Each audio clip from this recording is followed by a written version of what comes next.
Thanks so much for joining us here on a Monday. I'm Marlon Bowling with you, getting ready to kick off our grain and livestock trade. In fact, they are open. Let's take a quick little peek here at the grain market in Chicago. On the corn market right now, remember, we were down about 5 cents overnight in that Globex trade. And let's take a look at our opening trades here. On the corn right now, we have September still down 4 3/4, December down 4 3/4, now down 5 at 3.83 per bushel. Soybean trade on the opening quotes here, we have the August down 13 3/4 at 9.87, September down 14, and November down 14 at 9.99, just as we were finishing up the Globex trade as well. Wheat trade, quick look there. We have Chicago September down 7 1/4. On the Kansas City market this morning, September down 7 1/4 at 4.73 3/4. They seem to be tracking each other identically. Minneapolis wheat here in the early going, we have September down a dime at 7.30 1/2, and in the cotton market right now, we currently, and in fact, we're going to be taking a look at December here. It's down 9 points at 68.80. Not much trade volume in October. Let's go to DeweyStrickler of AgWatch Market Advisors in Franklin, Kentucky, and get his thoughts on what we're going to be starting out the week with here, fundamentally and technically. Dewey, good morning. How are you? I'm doing well.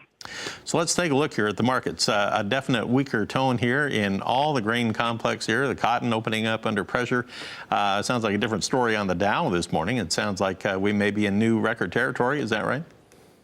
Yeah, we are. I've been looking for the Dow to go up into the 22,000 to 24,000 area, so we're close to one target that I've got. It doesn't look like the Dow is ready to put a peak in here just yet. So 81 higher. Peak. My goodness, 81 higher at 21,912 right now. And yeah, I have to hand it to you. You called that, gosh, almost a year ago, I believe, if I recall right.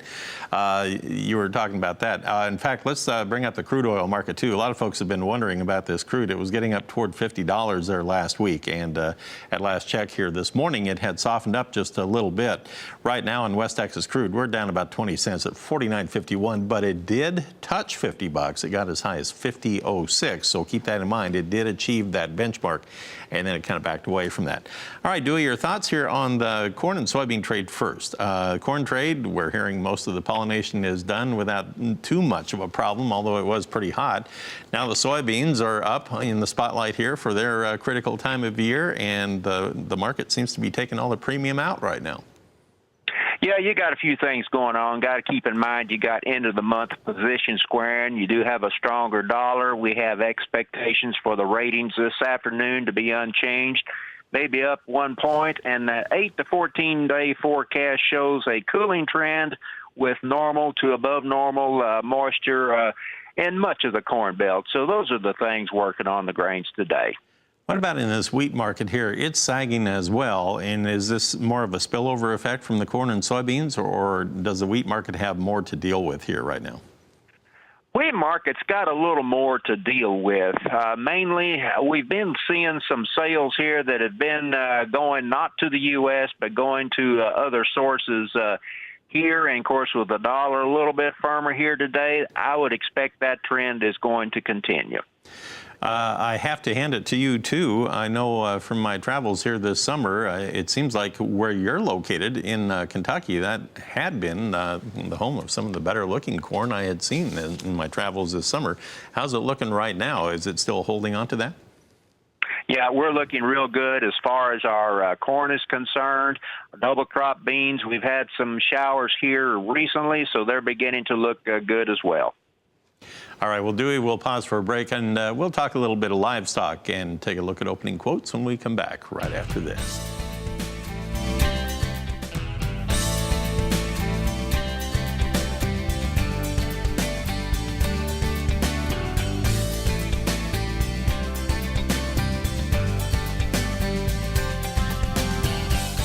Let's take a look at how we're opening up here in our livestock trade today. We'll go to the live cattle board and the feeder cattle board. Remember, we closed all of the the livestock markets under pressure on Friday. So let's take a look at our live cattle board right now. In Chicago, live quotes, here we go with the nearby contract, which is August, down 42 cents again at 112.48. We have October down 28 at 112.15 and December down 48 at 112.92. Weaker tone to get things started today. If you look at the the feeder cattle market, right now you have your August down 60 at 145.45. September down 72 now at 146.38. And if you look at the lean hog trade to get things rolling on a Monday, we have August down 60 at 80.80. October down 33 at 66.17. December down 37 at 60.68. So very similar losses all across the entire livestock floor here, Dewey. It doesn't matter if you're talking live cattle, feeder cattle, or lean hogs. DeweyStrickler is with AgWatch Market Advisors. And your quick thoughts on this cattle and hog open this morning here, Dewey? Well, cutouts were all down last week. We're looking at a big beef supply as we learned from a cattle on feed report here. And of course, we've got weakness in the hogs here, but probably the hogs will find a little support from their steep discount futures to the cash. On the technical charts, I know you follow the bar charts as well, and it seems like things look very negative. It doesn't matter if you're talking about cattle or hogs here in the last few days. They did not seem all that impressive. How concerned are you in what the technical signals are telling you on both of these?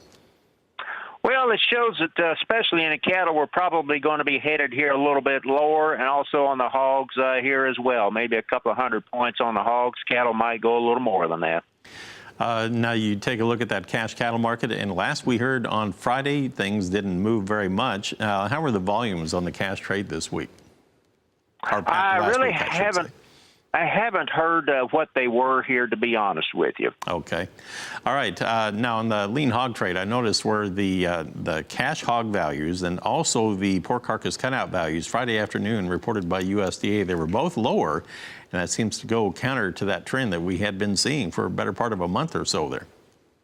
Yeah, it looks like we got a little bit of a breakdown here with our seasonals here for the moment. Is that something that you think could follow through into the fall now? It's a little too soon to say that we could be looking at that happen, but it's something, that definitely I'm going to be keeping my eye on. I know you were talking about the bellies last time we talked, and they were down over $2 on that Friday update.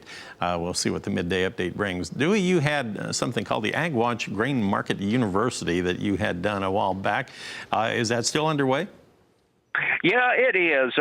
What AgWatch Grain Market University is, it is a program that I will work with producers, grain producers, spend about 17 to 20 hours over a 4-month period. We'll teach them a 7-point plan on helping them to improve their proficiency in grain marketing. And this comes from someone that has been a fund manager and also has had experience in the cash grain.